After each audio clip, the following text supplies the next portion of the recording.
Hello good evening to everyone. आज देखिए सबसे पहले मैं नव वर्ष की हार्दिक अभिनंदन करता हूं। Happy new year. जितने भी स्टूडेंट हैं सभी को मैं हार्दिक अभिनंदन करता हूं, नव वर्ष का शुभकामनाएं करता हूं। क्योंकि आज नए वर्ष में मैं फर्स्ट क्लास लेके आया हूं। ये खास तौर पे उसके लिए है जो यूजीसी नेट वाले स्टूडेंट हैं, उनके लिए ये काफ़ी भी टॉपिक है। क्योंकि बजट से ईच एंड एवरी ईयर एक क्वेश्चन या दो क्वेश्चन आते ही हैं। ऑलमोस्ट ये मैं नहीं कह सकता हूँ 100% की आता ही है, लेकिन अक्सर इससे क्वेश्चन आते हैं। तो मैं बता दूं कि देखिए बजट है, साथ साथ जो भी देख रहे होंगे और मेरे चैनल से जुड़े होंगे, मैं उनसे एक बार और रिक्वेस्ट करूंगा कि मेरे चैनल से जुड़ करके सब्सक्राइब करें, ये करें, लाइक करें, ताकि मैं यूजीसी नेट का ईच एंड एवरी डे में क्लासेस लेके आऊँगा, ताकि आप लोग के यहाँ नोटिफिकेशन जाएंगे और आप लोग उसका फ़ायदा उठाएंगे और क्लास को वॉच करेंगे। आज तो मैं एक रिकॉर्डेड क्लास लेके आया हूँ, बट अब ऑनलाइन क्लासेस में स्टार्ट करने वाला हूँ। और साथ ही साथ जो भी ये देख रहे होंगे अपना, ये जो मेरा ऊपर में जो नंबर आप देख पा रहे होंगे, यहाँ पे जो नंबर है, इस नंबर को आप लोग नोट कर लेंगे। ये मेरा कॉलिंग नंबर और व्हाट्सएप नंबर दोनों है। ये जो 6200710373 ये मेरा व्हाट्सएप नंबर है, इससे जुड़ जाएंगे और इसका पीडीएफ मैं सेंड कर दूंगा। आप लोग पीडीएफ देखेंगे और इससे अपना नोट्स बनाएंगे। तो आप चलिए आप लोग रेडी है? चलिए ओके, चलिए जब खुश है और रेडी है तो एक बार सब्सक्राइब कर दीजिए और चैनल को लाइक भी कर दीजिए, ताकि मुझे भी एनकरेजमेंट होगी और आप लोगों को साथ साथ फायदा होगा। देखिए सबसे पहले बजट। बजट को बोला गया है कि बजट जो इसे दो वर्ड से मिलकर बना है।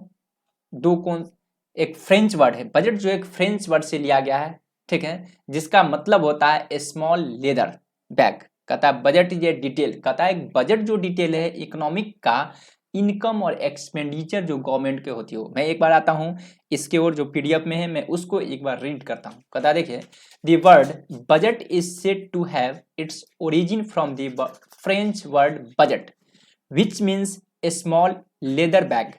Budget is a detailed economic statement which includes the detail of income and expenditure of government. मतलब क्या समझे कि बजट जो वर्ड है ये फ्रेंच वर्ड से आया है, जिसका मतलब होता है एक स्मॉल लेदर बैग, मतलब कि चमड़े का छोटा सा थैला, जो एक क्या है, एक प्रकार का एक इकोनॉमिक स्टेटमेंट है, आर्थिक विवरण है, जिसमें शामिल किया जाता है गवर्नमेंट के जितने भी, मतलब सरकार से रिलेटेड जितने भी इनकम और एक्सपेंडिचर होती है उसको इसमें शामिल किया जाता है। या ये भी कह सकते हैं budget is a financial statement, budget is a financial statement which show the income and expenditure of becoming financial year. मतलब आने वाले जो फिनेंशियल ईयर है गवर्नमेंट का, उसका इनकम और एक्सपेंडिचर को शो करता है, उसे मैं बजट बोलता हूँ। चलिए अब आप लोग फिर तैयारी है, आप लोग शायद मेरी बातों को यहाँ तक समझ गए होंगे। एक बार फिर देखेंगे, कहता है यहाँ से मैं आ रहा हूँ, एक जो है according to Reno Stone, the budget is a document containing a preliminary approval plan of public revenue and expenditure. Budget जो है एक डॉक्यूमेंट है जो एक प्रिलिमिनरी अप्रूवल करता है किसका, पब्लिक का एक्सपेंडिचर और रेवेन्यू का। रेवेन्यू बोले तो आय और एक्सपेंडिचर बोले तो मैं खर्च बोलूंगा, ठीक है।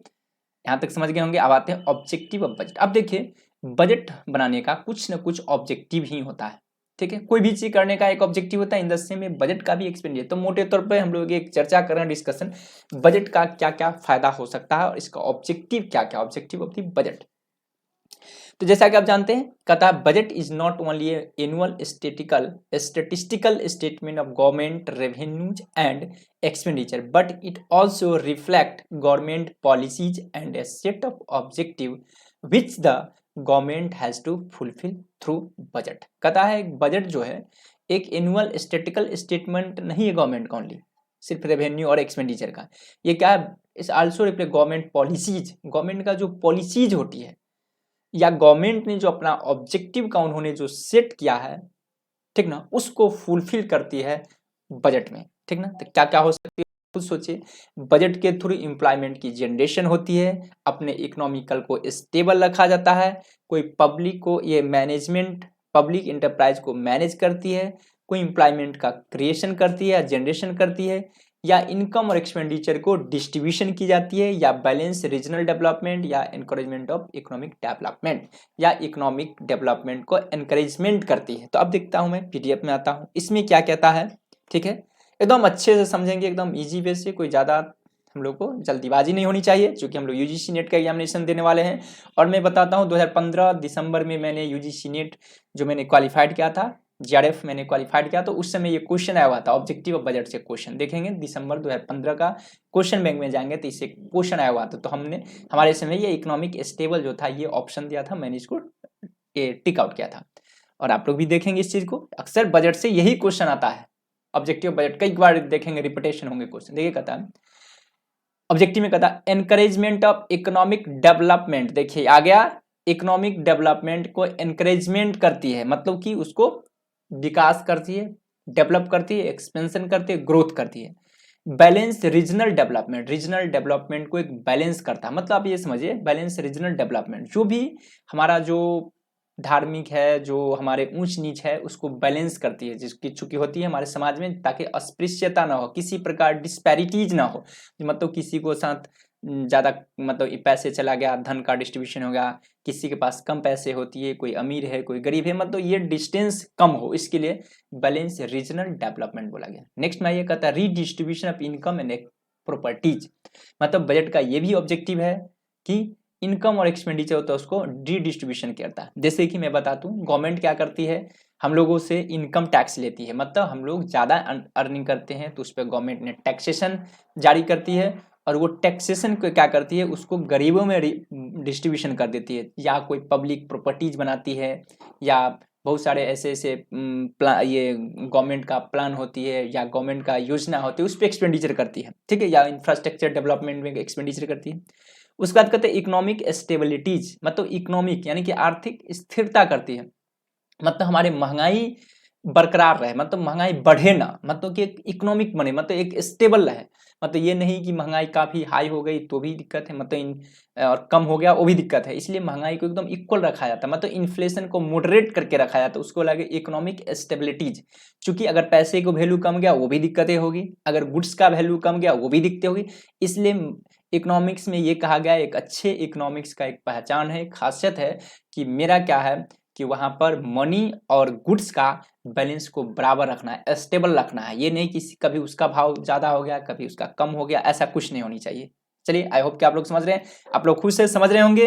तो चलिए आइए एक बार सब्सक्राइब कर देते हैं यदि सब्सक्राइब करना भूल गए होंगे तो, और बेल आइकन को बजाते। चलिए ओके बाय बाय, मैं आगे बढ़ रहा हूँ।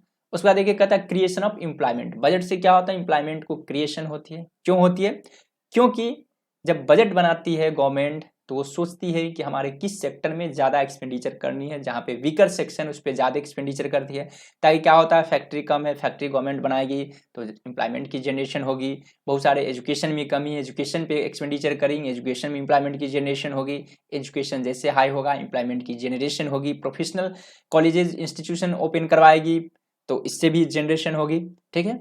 उसके बाद कहते हैं मैनेजमेंट ऑफ पब्लिक एंटरप्राइज। उसके बाद देखिए काइंड्स ऑफ बजट। तो दोस्तों मैं बता रहा हूँ मेरे प्यारे स्टूडेंटों कि बजट दो प्रकार की होती है, एक होती है बैलेंस बजट, एक होती है अनबैलेंस बजट। देखिए बैलेंस का मतलब ये होता है जहां पर इक्वल हो, मतलब क्या इक्वल, जहां पे मेरा इनकम और एक्सपेंडिचर जहां पे इक्वल होगी, ठीक है। यहाँ पर बैलेंस का मतलब इनकम एक्सपेंडिचर, चूंकि बजट में होता ही है, बोला गया है budget is a financial statement which show income and expenditure of the government for becoming financial year, मतलब गवर्नमेंट का इनकम एक्सपेंडिचर इसमें होती है। तो इसका मतलब जहां पे इनकम और एक्सपेंडिचर मेरा इक्वल होंगे वो हो जाएंगे बैलेंस्ड बजट। दूसरी बात अनबैलेंस बजट, अनबैलेंस का मतलब जहां पे मेरा इनकम और एक्सपेंडिचर इक्वल नहीं होगा।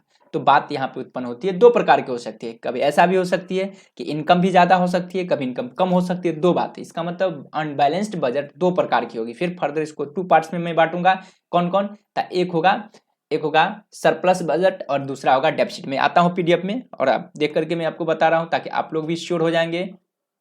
देखेंगे, देखिए यहां पर मैंने लिखा भी हूं सरप्लस, देखिए एक है सरप्लस बजट और डेफिसिट बजट। मैं बता दूं सरप्लस बजट का मतलब होता है जहां पे मेरा रेवेन्यू ग्रेटर देन होगा एक्सपेंडिचर से, मतलब ये कि जिस बजट में मेरा इनकम ज्यादा होगा एक्सपेंडिचर कम होगी तो वो कहलाएगी सरप्लस बजट, मतलब प्रॉफिट होगी।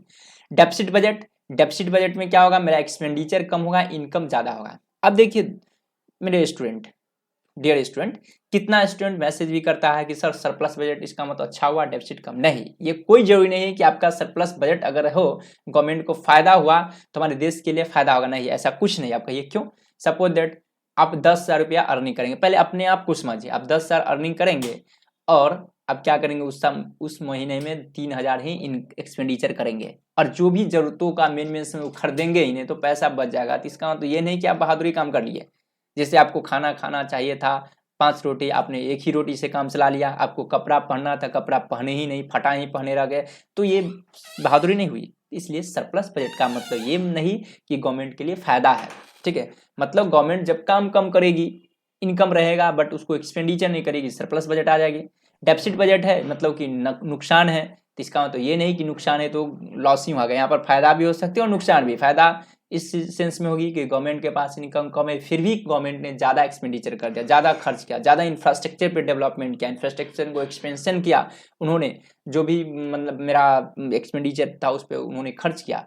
तो समझ गए होंगे सरप्लस बजट मतलब इनकम ग्रेटर देन एक्सपेंडिचर और डेफिसिट बजट में एक्सपेंडिचर ग्रेटर देन इनकम। चलिए ठीक है, यहाँ तक समझ गए होंगे। चलिए एक बार फिर से हम लोग क्या करते हैं, यदि भूल गए होंगे तो चैनल को सब्सक्राइब कर देता हूं, लाइक कर दे रहा हूं और बेल आइकन को मैं प्रेस कर दे रहा हूं ताकि हम लोग के पास नोटिफिकेशन आता रहेगा। साथ साथ मैं इसका पीडीएफ भी अपलोड करूंगा, वो आप लोग देखें। अब देखिए यहाँ पर कहता है परफॉर्मेंस बजट। तो देखिए परफॉर्मेंस बजट की क्या इसी को बोलता है, देखिए परफॉर्मेंस बजट उसी बजट को बोला जाता है जो परफॉर्मेंस के एक्टिविटीज के बेसिस पे जो बजट को बनाया जाता है उसको मैं परफॉर्मेंस बजट कहता हूँ। जैसे देखिए कहता है budget made on the basis of performance in activities it called performance budget. मतलब कि एक्टिविटीज को परफॉर्मेंस के हिसाब से जिस बजट को बनाया जाता है उसको मैं बोलूंगा परफॉर्मेंस बजट। कहता है this budget does not put stress on a source of कहता है achievement, rather stress is given on achievement itself in A centre point of the budget those is target and aim to appear which government wants to fulfill। मतलब ये उस unit पे काम किया जाता है जिस गवर्नमेंट का ये है। अब देखिए जेंडर बजट, जेंडर पता ही चलता है यानी कि मेल और फीमेल। तो देखिए यहाँ पर मेल के लिए तो बजट होता है, फीमेल। देखिए जेंडर बजट का था उस बजट के लिए क्या है तो जो खासकर वुमेन को एम्पावरमेंट को बढ़ावा देने के लिए गवर्नमेंट अगर फंड को एक्सपेंड करती है, उसके फंड को एलोकेट करती है तो मैं बोलूंगा जेंडर बजट। मोटे तौर पर शॉर्टकट में समझेंगे कि जेंडर बजट में गवर्नमेंट क्या करती है, मतलब कि वुमेन को एम्पावरमेंट को ठीक है अचीव करने के लिए, उसमें ग्रोथ करने के लिए जिस बजट को बनाया जाता है इस चीज को ध्यान में रखते हुए उसको बोला जाता है जेंडर बजट। जैसे देखिए मैं आप पढ़ता हूँ इसको पीडीएफ को। कहता है government initiate gender budget with the objective of women empowerment. देखिए कहता है गवर्नमेंट इनिशिएट करती है जेंडर बजट को वुमेन एम्पावरमेंट को ऑब्जेक्टिव के लिए। कहते हैं amount of funds are allocated by the government every year in the budget for various plans and program associated with the कहता development welfare and empowerment of the women. कहता बहुत सारे हर एक साल गवर्नमेंट क्या करती है अपने फंड को एलोकेट करती है किसके लिए, वेरियस प्लान यानी कि किसके प्लान के लिए, वुमेन एम्पावरमेंट को बहुत सारे प्लान हैं जैसे प्रोग्राम डेवलपमेंट के लिए, उसको वेलफेयर कल्याण के लिए, उसके लिए जो बजट बनाया जाता है उसको मैं बोलूंगा जेंडर बजट। ठीक है, अब आते हैं बैलेंस बजट। मैंने बताया था बैलेंस बजट उस बजट को बोला जाता है जो यहाँ पर इनकम एक्सपेंडिचर इक्वल होती है। और देखिए अभी यहाँ पे देखिए कहता है balance budget is the budget in which government receipt are equal to government expenditure. मतलब बैलेंस बजट का मतलब वो हो गया कि जहाँ पे गवर्नमेंट का रिसिप्ट एंड एक्सपेंडिचर दोनों इक्वल होगा उसको मैं बोलूंगा बैलेंस बजट। ठीक है, अब आगे मैं बढ़ता हूँ। जैसे देखिए यहाँ पे फॉर्मूला में भी लिखी हुई है, देखिए balance budget government receipt and government expenditure. ठीक है, अनबैलेंस में मैंने बताया था जहां पे गवर्नमेंट का रिसिप्ट एंड पेमेंट जहां पर इक्वल नहीं होंगे या रिसिप्ट एंड एक्सपेंडिचर गवर्नमेंट की जहां पे इक्वल नहीं हुई वो अनबैलेंस है। जैसे देखिए unbalance budget is the balance.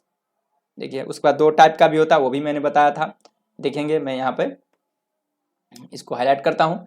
तो कहता है unbalance budget is the budget in which the anticipated revenues and estimated expenditure are not equals। ठीक है, अनबैलेंस बजट आर कहता है टू टाइप्स। कहता है जहां पर रेवेन्यूज यानी कि रिसिप्ट एक्सपेंडिचर के इक्वल नहीं होगा उसको मैं बोलूंगा अनबैलेंस बजट। साथ ही साथ अनबैलेंस बजट में क्या है दो प्रकार की होगी, एक सरप्लस बजट होंगी एक डेफिसिट। सरप्लस का मतलब क्या होती है जहां पर मेरा इनकम ज्यादा होंगे एक्सपेंडिचर कम होंगे। डेफिसिट बजट का मतलब जहां पे मेरा एक्सपेंडिचर ज्यादा होंगे। देखिए सरप्लस बजट का मतलब यहाँ पे देखेंगे यहाँ पे आ गया है surplus budget is a budget in which estimated income of the कहता है government exceeds estimated expenditure of the government. I hope कि आप लोग यहाँ तक समझ गए होंगे। अब देखेंगे, आगे बढ़ता हूँ और एक बार फिर से दोस्तों अगर भूल गए होंगे सब्सक्राइब करने के लिए तो फिर भाई एक बार फिर से हम लोग सब्सक्राइब कर देते हैं, बेल का आइकन को मैं बजा दे रहा हूँ, ठीक है। ओके, अब देखिए सरप्लस बजट ये हो गया। अब देखिए डेफिसिट बजट। डेफिसिट बजट कहता है deficit budget is that budget in which estimated income of the government falls short of estimated expenditure. भी समझ गए, क्योंकि मैंने बता भी दिया था डेफिसिट बजट ये होगा। टाइप्स ऑफ डेफिसिट बजट में होता है देखिए रेवेन्यू डेफिसिट और फिजिकल डेफिसिट। उसके बाद होती है प्राइमरी डेफिसिट, ये 3 प्रकार की होती है, ठीक है। सर आप लोग समझ गए होंगे, ये 3 प्रकार के होंगे, रेवेन्यू डेफिसिट, फिजिकल डेफिसिट और प्राइमरी डेफिसिट। अब देखिए revenue deficit. Revenue deficit is the excess of revenue expenditure over revenue receipt, ठीक ना। Revenue receipt includes both tax revenues and non tax revenues. Similarly revenue expenditure also includes both planned and non-planned expenditure on revenue account। Revenue budget कहता है revenue deficit is the excess of revenue expenditure over revenue receipt, ये समझ गए। Fiscal deficit कहता है fiscal deficit is the excess of total expenditure over total receipt other than borrowing. मतलब कि मेरा यहाँ पे भी कहता है फिजिकल डेफिसिट में, फिजिकल से excess of total expenditure over the total receipt, जितना भी गवर्नमेंट की एक्सपेंडिचर हुई उस ज़्यादा होगी रिसिप्ट के अपेक्षा, बट उसमें ब्रोइंग को छोड़ दिया जाता है, नहीं तो ब्रोइंग को ऐड करूंगा तो मेरा रिसिप्ट बढ़ जाएगी, ठीक ना। Fiscal deficit is an effect equal to the total borrowing and other liabilities of the government. मतलब कह सकते हैं कि जो फिजिकल पॉलिसी जो होती है बोरोइंग के बराबर होती है या अदर लायबिलिटीज की जगह कहता है fiscal deficit in the fact equal to the total borrowing and other liabilities of the government. I hope कि आप लोग यहाँ तक समझ पा रहे होंगे। यहाँ से आएंगे fiscal deficit can be financed by the 3 ways. कहता है borrowing from internal and external sources, disinvestment के थ्रू होती है, बोरोइंग फ्रॉम दी आरबीआई, मतलब इसके थ्रू पैसे रेज करती है गवर्नमेंट। प्राइमरी डेफिसिट में कहता है देखिए primary deficit is the difference between physical deficit and interest payment. जो फिजिकल डेफिसिट और इंटरेस्ट को लेस कर दूंगा। प्राइमरी डेफिसिट और gross primary deficit, fiscal deficit minus interest. Tax, types of taxes देखिए डायरेक्ट टैक्स, इनडायरेक्ट टैक्सेस। तो मैं आज की क्लास को यहीं पे एंड कर रहा हूँ। आप लोग बजट में समझ गए होंगे और आप लोग आई होप कि आप लोग समझ भी गए होंगे। Okay okay, bye bye. अब नेक्स्ट वीडियो में मैं क्लासेस लेके आऊँगा ताकि आप लोग